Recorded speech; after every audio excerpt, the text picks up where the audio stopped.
Gece gelir, sessiz dolar bu şehir. Yüreğimde kalan izler senden haber.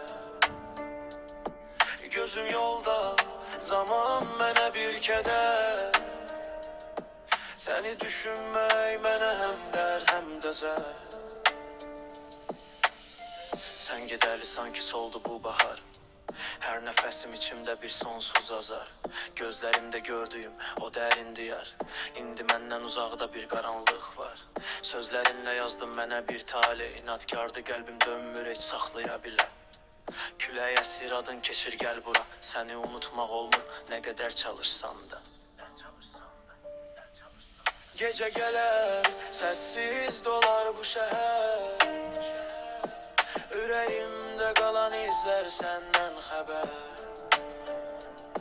Gözüm yolda, zaman mənə bir keder. Seni düşünmək mənə hem dert hem de zər. Senden sonra her günün bir sükut bir ah. Derdime çare yoktur ne güç ne pənah. Senli günler keçti dönmez daha. Kalbim üşüyür sanki bu soyuq sabah. Yadında mı gülüşünle açan seher. İndi ondan kalan yalnız köhne keder. Desem de unudaram yine geceler. Seni çağırır kalbim içimde zer zer.